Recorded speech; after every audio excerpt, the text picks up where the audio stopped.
Good morning, students. Welcome to MMA. Malagat sir this side. Hope you all are doing well.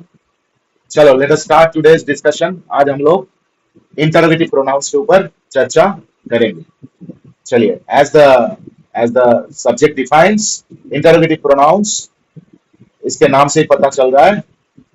Interrogation के लिए जो pronouns का इस्तेमाल होता है उसको interrogative pronouns कहा जाता है. तो interrogation क्या होता है? इंटरोगेशन मतलब पूछताछ करना, जिज्ञासा. हाँ, किसी भी विषय में इन डिटेल जानकारी चाहिए तो इंटरोगेट करते हैं. तो चलिए let us deep dive into the definition. चलिए, interrogative pronouns are the pronouns used to ask questions and stand for the unknown nouns in the question. The main interrogative pronouns in English are who, whom, whose, what and which. तो इसका मतलब क्या हुआ? किसी भी प्रश्न, किसी भी क्वेश्चन, कोई भी जिज्ञासा मन में हो तो हम लोग पूछताछ करते हैं, हम लोग जिज्ञासा करते हैं. तो जो प्रोनाउंस का इस्तेमाल होता है ये क्वेश्चन करने के लिए, इंटरोगेशन करने के लिए, mainly whom, who, whose, what, which, mainly WH words बोलते हैं इसको. तो WH वर्ड्स वाला जो प्रोनाउंस होता है मेनली वही इंटरोगेटिव प्रोनाउंस के तौर पे यूज किया जाता है. जैसे एक एग्जांपल देखते हैं. घर पे कोई आया है या चेंबर पे कोई आया है तो हु केम, कौन आया है, कौन आया था, हु केम, व्हाट हैपेंड, क्या हुआ था, विच बुक डू यू वांट, कौन सा किताब आपको चाहिए. तो ये सारे एग्जांपल्स में एक चीज कॉमन है, दैट इज इंटरोगेशन. जैसे पहला क्वेश्चन में पूछा जा रहा है हु केम, कौन आया था, तो who is the interrogative pronoun in this sentence. दूसरे क्वेश्चन में देखते हैं व्हाट हैपेंड, क्या हुआ था, मतलब कोई तो घटना घटा था तो उसके ऊपर इंटरोगेट कर रहे हैं, करता हु हैपेंड, व्हाट हैपेंड, क्या हुआ था. चलिए, तो यहाँ पे इंटरोगेटिव प्रोनाउन आ गया आपका what, WHAT. Next third question में which book do you want, कौन सा किताब आपको चाहिए. तो मतलब सामने वाले को कोई ना कोई किताब तो चाहिए, वो ढूंढ रहा है कोई एक किताब, तो मैंने पूछ लिया कि आपको कौन सा किताब चाहिए. तो which is the interrogative pronouns out here.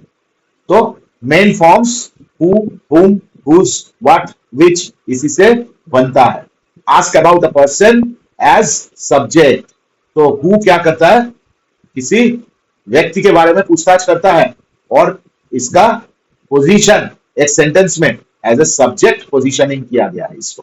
Who came to the party, party में कौन आया था. तो यहाँ पे कौन मतलब किसी व्यक्ति को समझाया जा रहा है और उसी के ऊपर चर्चा हो रहा है, उसी के ऊपर इंटरोगेशन हो रहा है. Who came to the party, party में कौन आया था. नेक्स्ट हम लोग आगे बढ़ेंगे. हुम, ये है तो हु का ऑब्जेक्ट फॉर्म. तो जाहिर सी बात है ये ऑब्जेक्ट एज एन ऑब्जेक्ट इस्तेमाल होगा. Ask about a person as object, किसी भी व्यक्ति के विषय में ये पूछताछ करता है but as an object, object के तौर पे पूछताछ करता है. जैसे एग्जांपल देखेंगे, to whom did you give the book, मतलब आपने किताब किसको दी है. To whom did you give the book, आपने किसको किताब दिया है. तो टू हुम ये एज एन ऑब्जेक्ट किसी के विषय में पूछताछ कर रहा है. उसके बाद हम लोग आगे बढ़ेंगे. हुज, किसका, मतलब ये हु का ही पॉजेसिव फॉर्म है. तो किसका मतलब किसी के साथ संबंध जोड़ने के लिए या किसी के ऊपर पोजेशन दिखाने के लिए, रिलेशन एस्टेब्लिश करने के लिए ये इंटरोगेटिव प्रोनाउन का इस्तेमाल होता है. ये हु का ही पॉजेसिव फॉर्म है. देखिए इसका इस्तेमाल कैसे होता है. हुज बाइसाइकिल इज दिस, ये किसका बाइसाइकिल है, मतलब एक तो साइकिल खड़ा है और जिसका मालिक के बारे में, जिसका ओनर के बारे में जानकारी चाहिए तो ऐसे पूछा जाता है हुज बाइसाइकिल इज दिस, ये किसका बाइसाइकिल है. तो आशा करते हैं समझ में आ रहा है. चलिए शाबाश, आगे बढ़ते हैं. व्हाट, क्या. आस्क अबाउट अ थिंग और आइडिया.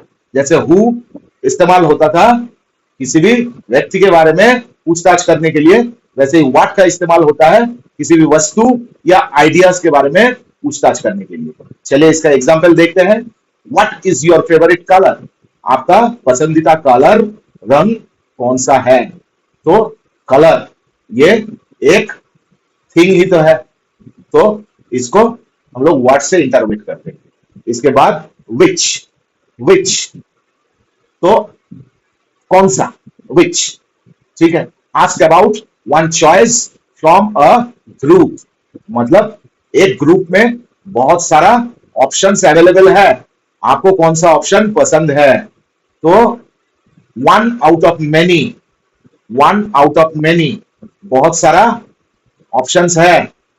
मान लीजिए आप अपने पिताजी के साथ एक दुकान में गए हैं, बुक स्टॉल में गए हैं, और एक ग्रामर का बुक आपको खरीदना है जो कि बहुत सारा पब्लिकेशंस का है।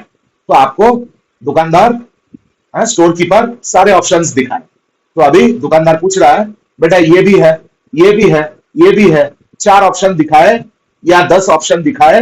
अभी दुकानदार आपसे पूछ रहा है कि भाई विच बुक डू यू वांट, कौन सा किताब आपको चाहिए? मतलब ऑप्शंस बहुत सारे हैं, आपको चूज करना है एक ही। तो विच बुक डू यू वांट, आपको चूज करना है एक, या एक से ज्यादा भी हो सकता है, बट आपको बहुत सारे ऑप्शन में से कुछ एक चूज करना है। तो विच बुक डू यू वांट, ठीक है। आशा करते हैं लाउड एंड क्लियर है। अभी की पॉइंट्स जो कि ध्यान में रखना है, ये सारे जो इंटरोगेटिव प्रोनाउंस ये इस्तेमाल होता है use to ask questions, interrogation. Next, stand for the unknown noun in a question. अभी देखो क्वेश्चन पूछ रहे हैं, मतलब मुझे पता नहीं है तभी तो क्वेश्चन पूछते हैं। किसी विषय में जानकारी चाहिए, मतलब I am not sure about the answer, तो मुझे आंसर पता नहीं है, मुझे विषय के बारे में पता ही नहीं है, तभी तो जाके पूछताछ करेंगे। तो यही बोल रहे हैं कि stand for the unknown noun in a question. Sentence में या तो फिर सब्जेक्ट होगा या फिर ऑब्जेक्ट होगा, दोनों केस में नाउन ही होता है, सब्जेक्ट या ऑब्जेक्ट। तो अननोन नाउन के विषय में जानकारी चाहिए तो इंटरोगेटिव प्रोनाउन का इस्तेमाल होता है। Help us find information about people, things, choice और पोजीशन। हम लोगों को यह जानकारी देता है अननोन लोग, अननोन वस्तु, चॉइसेस और ऑप्शंस और पोजीशंस, ये सारे विषय के ऊपर ये इंटरोगेटिव प्रोनाउन हम लोगों को आंसर ढूंढ के देता है। और last but not the least, always used at the beginning of A question. अभी इंटरोगेशन जब हो रहा है तो इसका इस्तेमाल सबसे पहले सेंटेंस के शुरू में ही होना चाहिए, ये इंटरोगेटिव प्रोनाउंस। तो आशा करते हैं आपका सारे डाउट्स क्लियर हो गया है। अभी रिक्वेस्ट करेंगे वीडियो को यहाँ पे पॉज कीजिए और नोट डाउन कीजिए। चलिए आगे बढ़ते हैं। अभी कैसे इसका इस्तेमाल होता है और कुछ एग्जांपल्स देखेंगे। और ये इंटरोगेटिव प्रोनाउंस, इसका कुछ एक फॉर्म्स तो ऐसा भी है जो कि इंटरोगेटिव एडजेक्टिव्स के तौर पे भी यूज होता है। तो कैसे देख लेते हैं। Who is calling, who is calling, कौन कॉल कर रहा है, ठीक है। तो हु इज कॉलिंग ये इंटरोगेटिव एडजेक्टिव है। इंट्रोड्यूस, इंटरोगेटिव एडजेक्टिव किसको बोलेंगे, एडजेक्टिव का डेफिनेशन क्या है, ऑल्दो हम लोग इसके बाद ही एडजेक्टिव के ऊपर चर्चा करेंगे प्रोनाउंस खत्म हो जाने के बाद, क्योंकि नाउन और प्रोनाउन ये दोनों को ही तो एडजेक्टिव से जोड़ा जाता है। और एडजेक्टिव का संबंध नाउन और प्रोनाउन के साथ बहुत ही गहरा संबंध होता है, क्योंकि एडजेक्टिव वो पार्ट ऑफ स्पीच होता है जो कि नाउन या प्रोनाउन को आइडेंटिफाई करता है, स्पेसिफाई करता है, ब्यूटिफाई करता है और उसको हाईलाइट करता है। तो हु इज कॉलिंग, कौन कॉल कर रहा है। देखो नीचे साफ साफ दिया हुआ है इंटरोगेटिव एडजेक्टिव्स के जस्ट नीचे, ये introduce noun and come before the noun, ये नाउन को ही इंट्रोड्यूस करता है और जस्ट नाउन से पहले ही ये बैठता है। तो हु इज कॉलिंग, कौन कॉल कर रहा है, इसका आंसर क्या आएगा। एक्स वाई जेड कोई भी तो कॉल कर रहा है, तो आंसर में आएगा सपोजिटली राम कॉल कर रहा है, तो आंसर क्या आएगा, सर जी राम कॉल कर रहा है, राम इज कॉलिंग। तो हु ये किसको आइडेंटिफाई कर रहा है, राम को। कौन कॉल कर रहा है, राम कॉल कर रहा है, तो हु किसको रिप्लेस कर रहा है, राम को। नेक्स्ट, ये तो ये इंटरोगेटिव एडजेक्टिव के तौर पे यूज हो रहा है। whom did you meet, आप किससे भेंट करके आए, तो whom ये किसको रिप्लेस करेगा, या इसका आंसर क्या होगा, I met mister Raghav, mister X, mister Ram. तो ये डायरेक्टली नाउन को आइडेंटिफाई कर रहा है। तो इंटरोगेटिव एडजेक्टिव हो गया। हुज, व्हाट, ये सारे ऑप्शंस आप ध्यान से नोट डाउन कीजिए, जो कि नाउन को इंट्रोड्यूस करता है सेंटेंस में। देखिए ये सारे जो नोट ऑफ इंटरोगेशन है या इंटरोगेटिव सेंटेंसेस है, ये सारे कोई ना कोई, इसका सारे आंसर्स कोई ना कोई नाउन में ही आके खत्म होगा। तो यहाँ पे 9 क्वेश्चंस दिया हुआ है, सबको नोट डाउन कीजिए और इसको डीपली अंडरस्टैंड कीजिए कि इसका आंसर क्या आ रहा है। नेक्स्ट हम लोग दाहिने तरफ देखेंगे interrogative pronounce.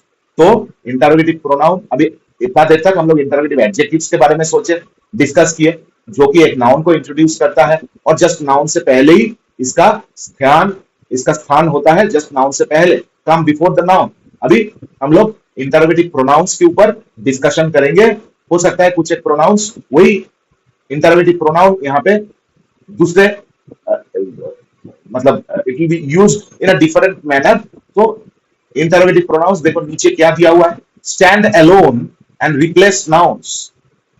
Stand alone and replace nouns, ये नाउन को रिप्लेस करता है और ना कि इसको इंट्रोड्यूस करता है। नाउन को इंट्रोड्यूस जब करता है तो ये हो जाता है इंटरोगेटिव एडजेक्टिव, और नाउन को जब रिप्लेस कर देता है तो ये हो जाता है इंटरोगेटिव प्रोनाउंस, क्योंकि प्रोनाउंस का काम ही है नाउन के स्थान पे as a representative of noun use होता है। तो देखो example, who is the guy standing next to Winston. Winston के बगल में कौन खड़ा है, वो बंदा कौन है, तो इंटरोगेटिव प्रोनाउन। क्यों? Who is the guy standing next to Winston, Winston के बगल में कौन खड़ा है, इसका आंसर क्या है? राम इज द पर्सन और Ram is the guy standing next to Winston, इसका आंसर यही आएगा। एक्स वाई जेड कोई भी आ सकता है, but look at the usage, look at the usage. ये who is the guy standing next to Winston, ये तो stand alone and replace nouns, तो इसका आंसर क्या आएगा? सपोजिटली इसका आंसर आएगा राम इज द गाय। प्रश्न में यह पूछा गया है कि विंस्टन के बगल में कौन खड़ा है, तो इसका आंसर क्या आएगा? राम शाम जो मोदी जो भी खड़ा है उसका नाम ही ना आएगा, तो स्ट्रेट अवे ये नाउन को रिप्लेस कर रहा है। नेक्स्ट हम लोग आगे बढ़ेंगे। What would you like to have, आपको क्या चाहिए, आपको क्या चाहिए, what would you like to have, आपको चाहिए क्या? तो यहाँ पे आंसर कुछ भी हो सकता है। खाने का इच्छा है तो कोई खाने की वस्तु चाहिए, पीने का इच्छा है तो कोई पीने की वस्तु चाहिए, सोने का इच्छा है तो आंसर ऐसे ही आएगा। तो ये स्ट्रेट अवे नाउन को रिप्लेस कर रहा है। एक सेंटेंस में इसका आंसर हो सकता है या एक वर्ड में भी दे सकते हैं, what would you like to have. मैं बोल सकता हूँ I would like to have a cup of coffee और कप ऑफ टी, और सिंपली टी या कॉफी में भी आंसर दे सकता हूँ। ठीक है, तो इंटरोगेटिव प्रोनाउंस। नेक्स्ट आगे बढ़ेंगे, option 3, example number 3, what are you holding in your hands. तो what are you holding in your hands, आपके हाथ में क्या है, वो हाथ में क्या पकड़ के रखे हैं आप, इसका आंसर क्या आएगा? सिंपली एक नाउन ही आएगा, नाउन को रिप्लेस करके व्हाट बैठाया गया है। सपोजिटली मेरे हाथ में एक किताब है, जैसे ये चित्र में दिया गया है, मेरे हाथ में एक किताब है, तो अब मैं क्या बोलूंगा? I am holding this book in my hand, या फिर सिंपल एक सेंटेंस में अ बुक और दिस बुक। तो आशा करते हैं धीरे धीरे क्लियर हो रहा है आपका, और भी क्लियर हो जाएगा जब आप प्रैक्टिस कीजिएगा, डिफरेंस और भी बेहतर वे में समझ में आने लगेगा। चलो, हु इज योर बॉस, आपका बॉस कौन है, इसका आंसर क्या आएगा? राम शाम जोधू मोधू मिस्टर एक्स वाई जेड कोई भी आ सकता है। ठीक है, what did Sushant find in the box, Sushant ये बॉक्स के अंदर सुशांत को क्या मिला। ठीक है, तो देखिए नीचे एक क्विक रिकैप मैंने अरेंज किया हूं to differentiate in between interrogative adjective and interrogative pronoun. चलिए यहां पे लेफ्ट हैंड साइड से स्टार्ट करेंगे। इंटरोगेटिव एडजेक्टिव, अभी interrogative adjective come before nouns and help describe और आस्क अबाउट देम।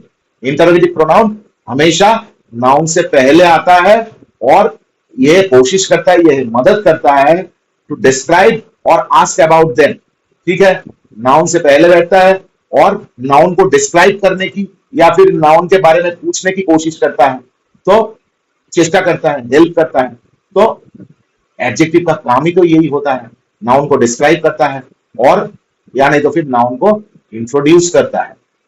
और नेक्स्ट इस तरफ देखेंगे, इंटरोगेटिव प्रोनाउंस, स्टैंड अलोन, अकेला खड़ा होता है, and take the place of nouns in a question, एक क्वेश्चन में ये अकेला रहता है और जब भी यूज होता है तो ये नाउन का जगह ले लेता है।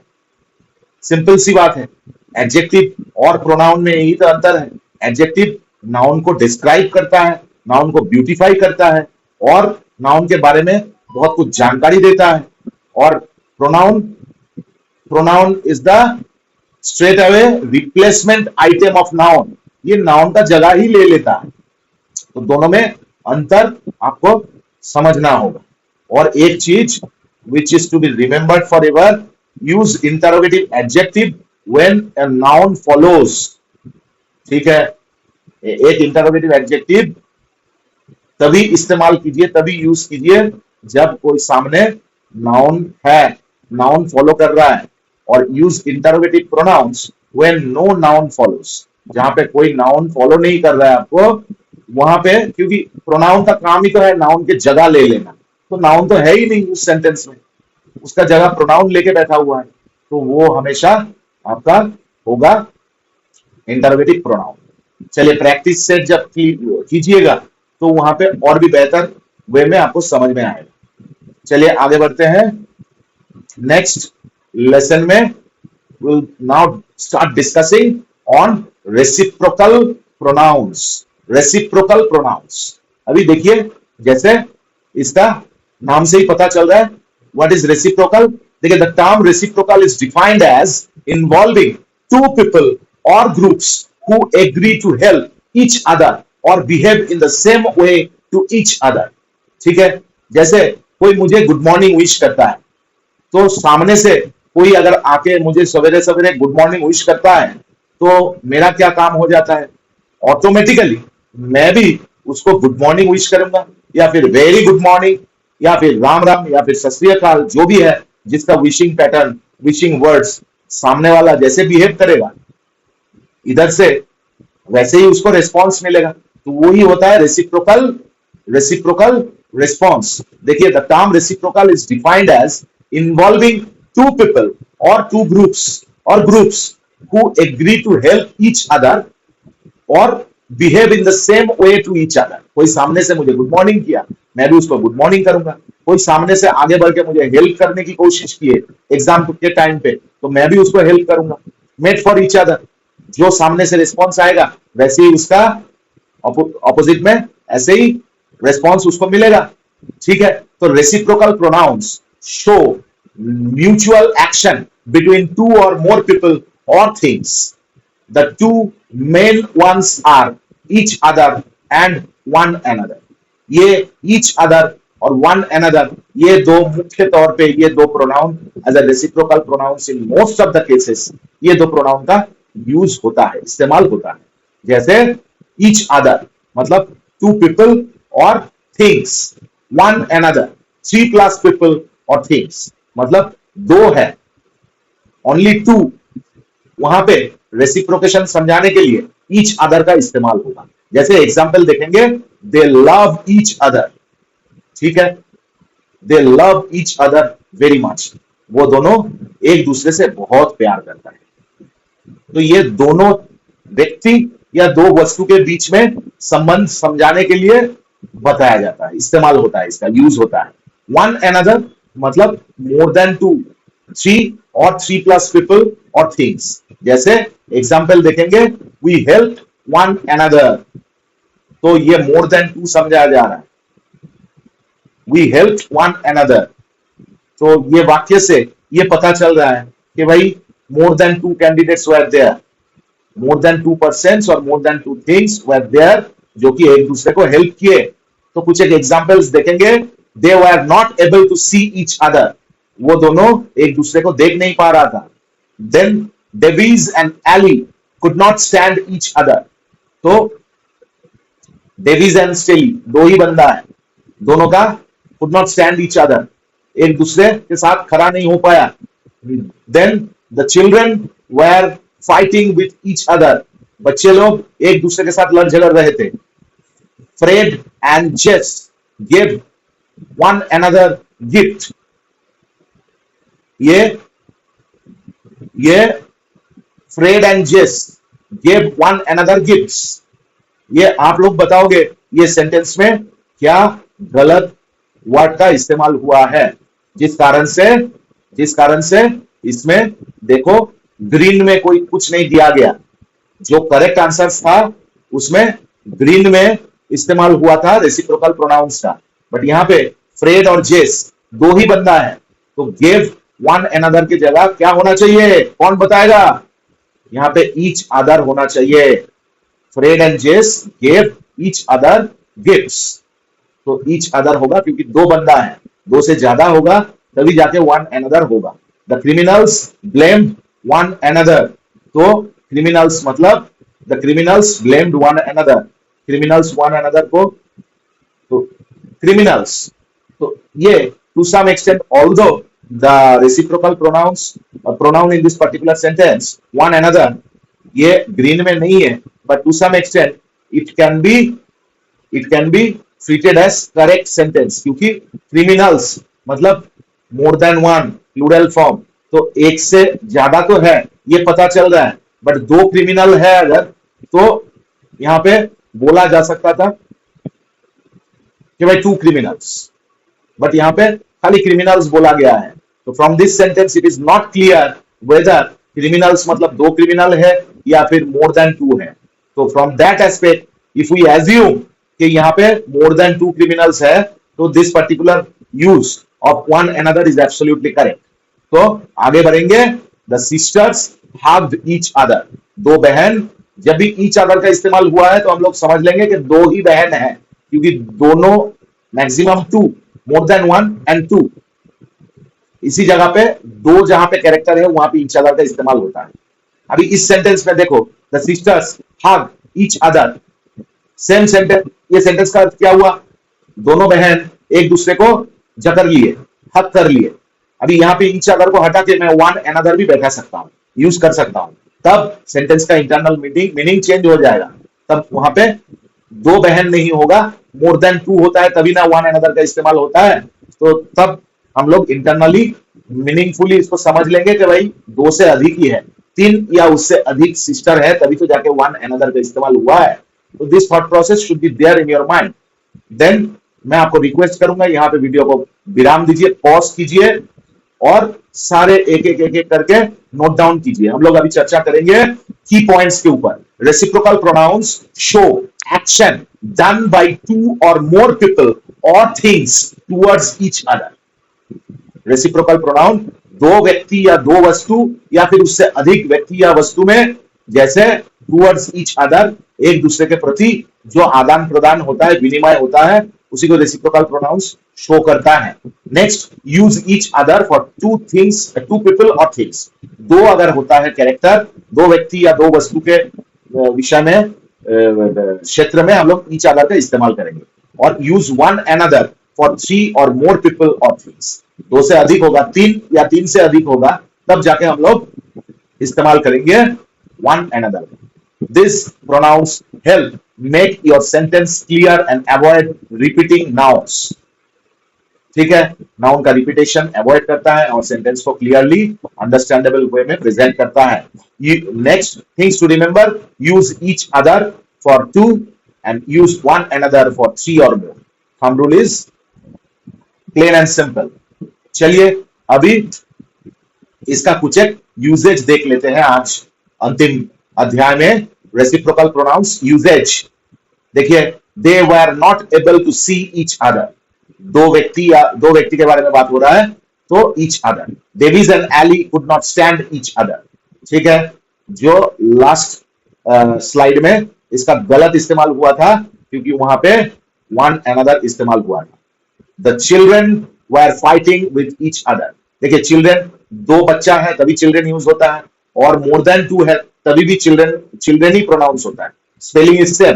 तो the children were fighting with each other मतलब दो बच्चा एक दूसरे के साथ लड़ झगड़ रहे थे, यहाँ पे अगर ईच अदर को हटा के मैं वन एनदर बैठा दूं तो भी ये करेक्ट फॉर्म होगा, formation would be correct because more than two समझाया जाएगा तो थ्री या मोर।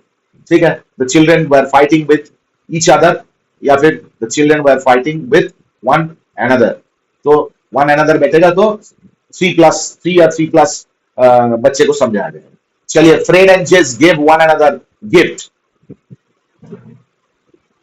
इसका इस्तेमाल सही हुआ या गलत हुआ ये कौन बताएगा?